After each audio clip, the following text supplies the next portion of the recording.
사망의 영이 지금 드러나기를 원합니다. 지금 이 딸을 잡고 있는 이 사망의 영이 올라와 나타나. 너는 가해야. 너는 지금 가해야. 너는 지금 오늘 가해야. 예수님의 권세를 선포한다. 예수님의 권세를 선포한다. 사망아, 그 딸을 죽이라는 사망아, 지금 이 시간 몸에서 올라와. 예수님 권세를 선포한다. 사망아, 너는 가해야. 너는 일곱 길로 떠나야. 불러. 아버지도 강한 불을 주시옵소서. 아버지도 강한 불을 주시옵소서. 아버지도 강한 불을 주시옵소서. 다 태워주시옵소서. 오늘 이 시간에 태워주시옵소서. 예수님의 채찍에 맞음으로 나음을 냈기를 원합니다. 성령의 불러. 불 받으라. 빨리 올라와. 드러나. 예수님 것을 선포한다. 올라. 나와 빨리. 나와 약한 메시아야. 예수님 것을 선포한다. 드러나. 나와. 할렐루야. 불러. 아버지도 불을 주옵소서. 아버지도 불러 주시옵소서. 아버지도 강한 불로 다 태우시옵소서. 오늘 이 딸이 온전케 되기를 원합니다. 하혈병 걸린 여인이 온전해지시. 지금 이 딸이 온전해지기를 원합니다. 지금 이 딸이 온전해지기를 원합니다.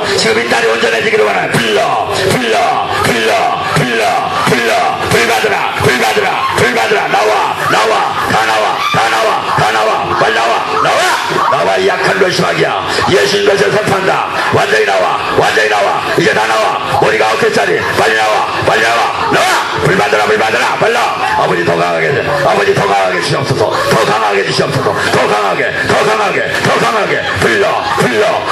아버지 더 강하게. 불러. 빨리 올라와. 빨리.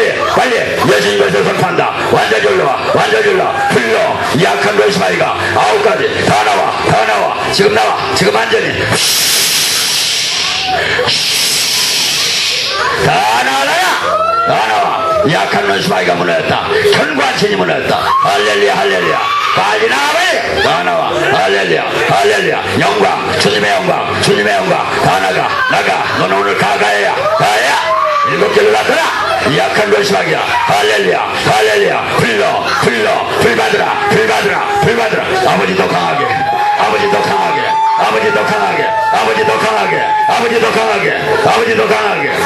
약한 런스마이야. 일곱 개를 나타나.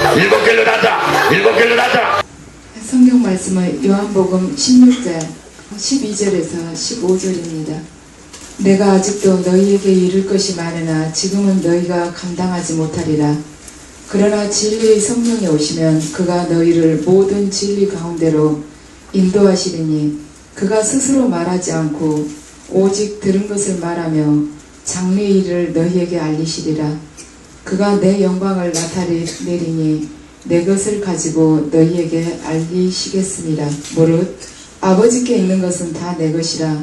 그러므로 내가 말하기를 그가 내 것을 가지고 너희에게 알리시리라 하였노라. 아멘. 이 시간에는 성령님께서는 자의로 말씀하지 않으신다는 내용을 가지고 말씀드리겠습니다. 아내는 말을 하지 못한 농아인데 남편은 이제 정상인인 부부가 있었어요. 이 부부가 이제 TV에 출연해가지고 인터뷰를 하게 됐습니다. 근데 사회자가 남편에게 어떻게 해서 자신은 건강하면서 농아인 부인을 맞아서 결혼하려고 생각을 했느냐고 물었습니다.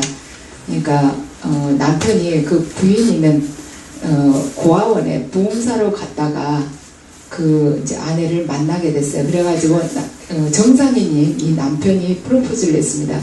그러니까 아내가 처음에는 거절을 했어요. 결혼하지 않겠다고. 그러니까 이제 사회자가 당신은 지금 불편한 몸인데 어떻게 건강한 정상인인 남자가 프로포즈를 했는데 거절을 했느냐, 그 이유가 뭐냐고 물으니까 이 농아인 아내의 말이 뭐냐면, 말을 할 줄 아는 사람들이 하는 말이라는 것이 대개 거짓말이기 때문에 자기는 믿지 않았다고 이야기를 했습니다. 그러니까 말할 수 있는 사람들이 내뱉은 말 중에 진실이 별로 없다는 것입니다.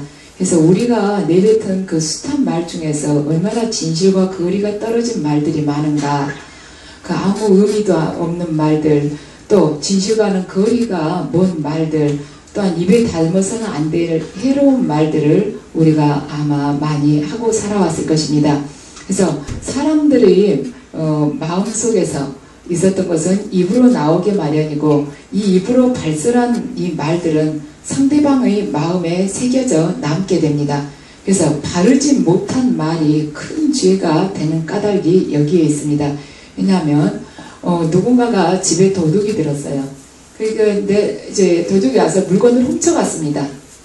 그런데 우리 신문이나 이렇게 매스컴 보도를 봐도 도둑 맞았다고 자살한 사람 없죠. 도둑 맞았다고 속은 상할 수 있죠. 아깝기도 하고. 그렇지만 도둑 맞았다고 그 다음날 바로 농약 먹고 자살한 사람 없습니다. 근데 남이 자기에게 상처되는 말을 했을 때 그게 이제 마음속에 오래 남으면서 직장 상사가 아니면 누구한테 친구한테나 억울한 말을 들었다거나 얼토당토안한 누명을 자기가 그 말로써 쓰게 되었다거나 그래가지고 자살하거나 어떤 문제가 된 경우들은 우리가 주변에서도 많이 들어볼 수가 있습니다. 그래서 이렇게 봤을 때는 진실과 동떨어진 말은 도둑질보다 더 해롭다는 것을 알 수가 있습니다. 그래서 주님께서는 말에 대해서 뭐라고 말씀하셨는가? 마태복음 12장 36절에 37절을 보면 내가 너희에게 이르노니 사람이 무슨 무익한 말을 하든지 심판날에 이에 대하여 신문을 받으리니 내 말로 의롭다 함을 받고 내 말로 정죄함을 받으리라. 그러니까 하나님의 심판은 우리 행위에 대한 심판이기 전에 말에 대한 심판이라는 것입니다. 그래서 인간 행위의 해악보다 말의 해악이 훨씬 더 크기 때문입니다. 그래서 하나님의 심판이 말에 대한 심판이고 그것으로 정죄함을 받는다는 것이 이렇게 사실이라면 우리가 거기에서 중요한 교훈을 얻게 됩니다. 무엇이냐면 신앙이란 바로 말이라는 것입니다. 그래서 한 사람의 신앙 수준을 알아보려면 그 사람이 행하는 말로 그것을 평가할 수가 있습니다. 행하는 말에 의해서 그 사람의 신앙 수준이 결정된다는 것입니다. 그래서 신앙훈련, 경건훈련이라는 것은 바로 말에 대한 훈련입니다.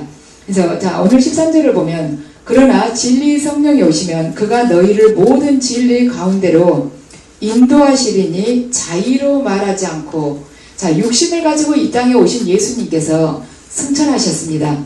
그분이 승천하신 후 성령님께서 우리와 함께 하시기 위해서 이 땅에 오셨습니다. 근데 그 성령님을 가리켜서 예수님께서는 우리를 진리 가운데로 인도하시는 영이라고 그랬습니다. 또한 그 성령님은 자의로 말씀하시지 않는다고 그랬습니다. 그래서 우리와 지금 우리들 각자와 함께하고 계신 성령님은 결코 자의로 말씀하시지 않는 분이다. 그러면 성령 충만한 사람이란 어떤 사람이냐? 어떤 경우에도 자의로 말하지 않는 사람을 성령 충만한 사람이라고 합니다. 그러면 자의로 말하지 않는다는 뜻은 무엇인가? 자기 마음 내키는 대로 함부로 말하지 않는다는 의미입니다. 그래서 다시 말해서 함부로 말한다는 것은 뭔가?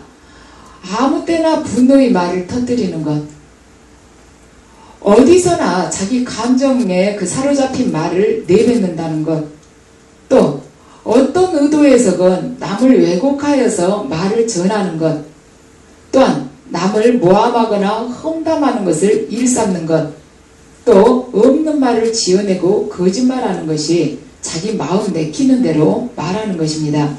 그래서 크리스천들을 가만 생각해 볼 때 우리가 한평생 살아가면서 어떻게 화낼 일이 한 번도 없겠습니까? 화낼 일이 있지만 화가 나도 할 수 있는 말이 있고 할 수 없는 말이 있다는 것입니다. 또 격이 없는 친구들과 만나서 이렇게 이야기를 나눌 때도 아무리 마음이 풀어지고 편안해진다 할지라도 그 자리에서 할 수 있는 말이 있고 할 수 없는 말이 있다는 것을 의미합니다.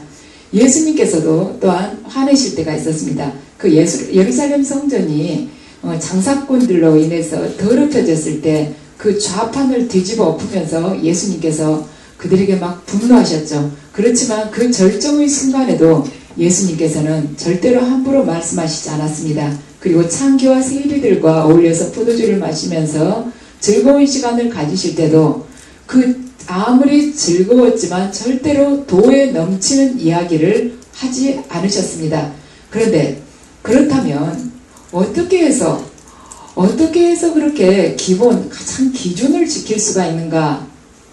그거 하기 참 어려운 것이죠. 바로 한 사람의 신앙의 기준은 그가 가장 편하게 대화하는 사람과 그 상대방과 가장 편하게 대화하는 그 상대방과 어떤 말을 주고받느냐를 보면은 그 사람 신앙의 수준을 알 수가 있습니다.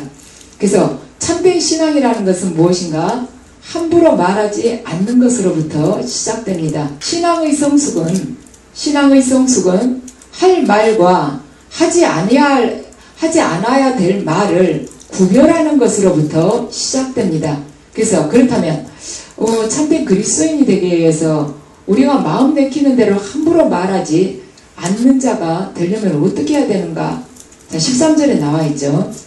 자의로 말하지 않고 오직 듣는 것만을 말하며. 성령님은 오직 듣는 것만을 말씀하셨다는 것입니다. 그러니까 그분이 듣는 것이란 하나님의 진리의 말씀을 지금 뜻하고 있습니다. 그분이 하나님의 진리의 말씀을 들으셨기 때문에 그분은 진리만 말씀하실 수 있고, 또한 예수님 표현대로 그분은 진리의 영이실 수 있었습니다. 그렇기 때문에 우리를 또한 진리 가운데로 인도하실 수 있었습니다. 그러면 우리가 여기서 함부로 말하지 않고 말하자면 그분 듣는 것만 이야기하기 위해서는 어떻게 하는가? 그럼 우리는 어떻게 해야 되는가? 하나님의 말씀을 우리가 듣고 그 말씀으로 채워야 된다는 거죠.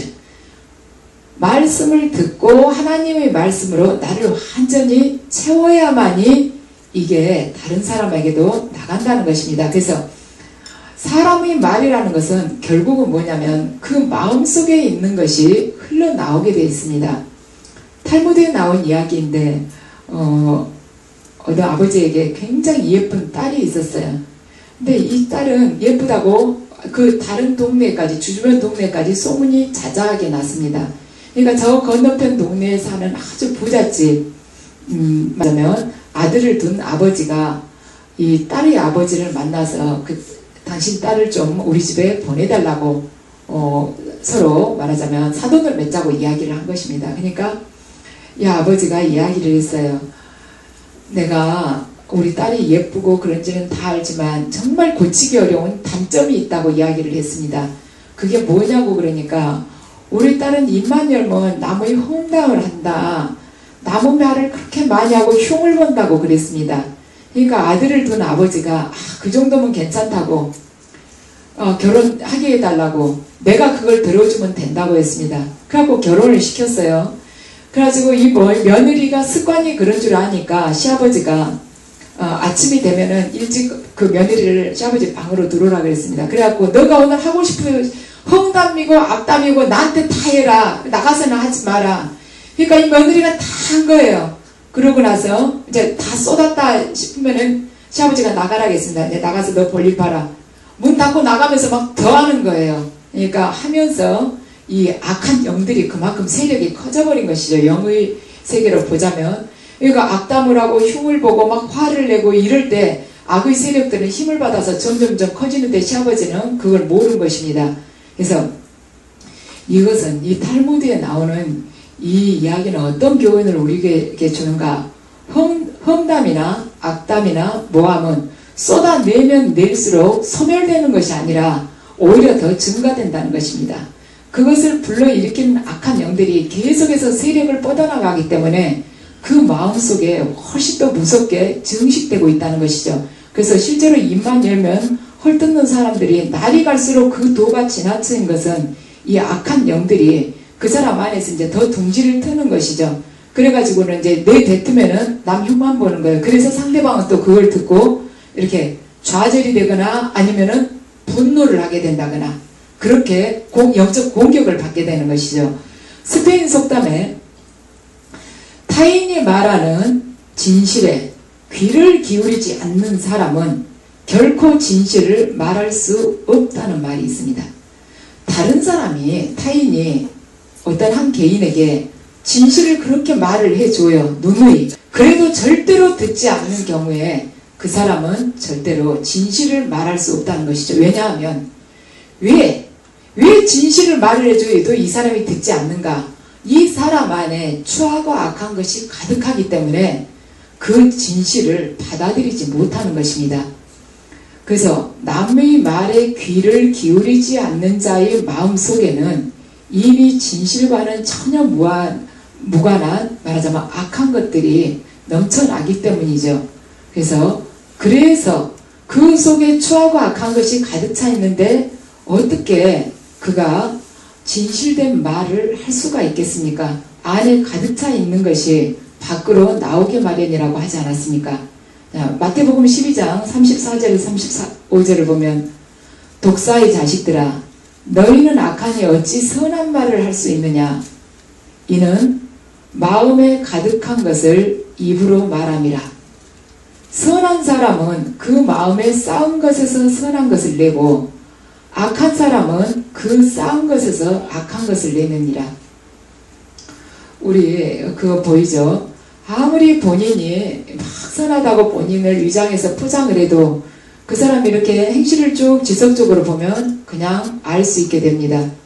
그러니까 잠깐 포장을 한다 해도 그 속에 악한 게 있으면은 말로 잠깐 했다 할지라도 다른 사람에게 진실은 알려지는 것이죠. 그게 이제 조금 더 시간이 흐른다. 그러면 속의 것이 계속 악한 게 쏟아져 나오게 마련입니다. 근데 그걸 잘 관리해야 될 사람은 각자 본인이죠. 그래서 이 말에 대한 훈련은 경건의 훈련 중에서 가장 어려운 것 같습니다. 우리가 하루 생활 중에서 제일 죄를 많이 짓는 부분이 이 말로 인한 죄이지 않겠습니까?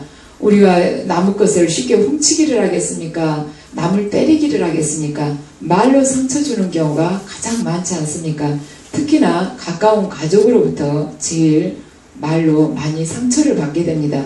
그래서 가족들을 나의 기준의 잣대에다 두고 내가 원하는 그 틀 안으로 들어오기를 여러분들이 원하지 마시고 하나님의 틀 안에 그들이 머무를 수 있도록 기도를 하시기 바랍니다.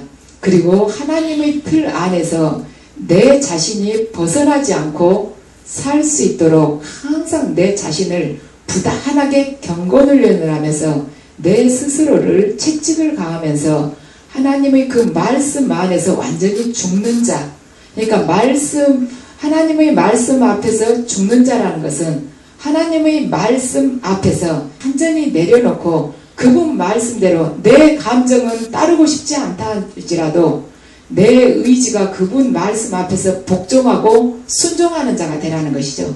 그렇게 살아갈 때 내 가족들은 하나님의 말씀 앞에서 그들 또한 죽는 자로 말씀 그대로 살아가는 자로 그리스도께서 그대로 육화하는 자로 내가 그들 앞에 서게 될 것입니다. 독수리에게 있어서 가장 좋은 먹잇감은 두루미랍니다. 왜냐하면 새 중에서 두루미가 가장 함부로 떠드는 새랍니다. 날아가면서도 계속 떠든대요. 그러니까 독수리가 잡아먹기가 참 좋죠. 날아가면서도 입으로 막 함부로 떠들어대니까 어디가 있는 줄을 다 아는 거예요. 그래서 두루미가 나이가 들어가지고 노련해지면 날기 전에 자기 부리에다가 돌멩이부터 먼저 집어넣는답니다. 안 떠들려고요. 그래서 신앙의 연륜이 깊어진다는 것은 무엇인가? 함부로 말하지 않는 것이다. 그래서 우리들 또한 두루미가 돌멩이를 입에다 물고 날아가듯이 진리를 입에 물고 진리 안에서 말하는 자가 되어야 할 겁니다. 지금 우리가 갈림길에 있습니다. 말하자면 우리가 생명용품이 되어서 살아갈 것인가 죽음용품이 되어서 살아갈 것인가 우리가 어디다 발을 내딛느냐에 따라서 하나님께서는 말하자면 복을 주시기도 하고 화를 주시기도 하실 것입니다.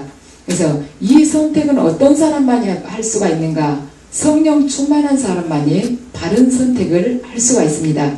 그래서 지금 우리와 함께하고 계시는 성령께서는 절대로 자의로 말씀하시지 않고 하나님으로부터 들으신 그 진리만을, 당신께서 들으셨던 그 진리의 말씀만을 우리에게 온전히 전하시는 그러한 진리의 영이시기 때문입니다. 그래서 우리가 신앙이란 말에 대한 훈련이다. 신앙인에게 있어서 그 사람의 신앙의 척도를 보려면 그 사람이 허물없이 터놓고 지내는 사람과 평상시에 어떤 대화를 나누고 있는지 보면 알 수가 있다. 우리 크리스천은 진리를 입에 물고 반드시 진리 안에서 하나님께서 원하시는 말만 해야 될 그러한 책임을 가진 자가 바로 크리스천이라고 말씀드렸습니다. 강의 마무리를 마태복음 12장 36절에서 37절로 마무리하겠습니다. 사람이 무슨 무익한 말을 하든지 심판날에 이에 대하여 신문을 받으리니 내 말로 의롭다함을 받고 내 말로 정죄함을 받으리라. 아멘.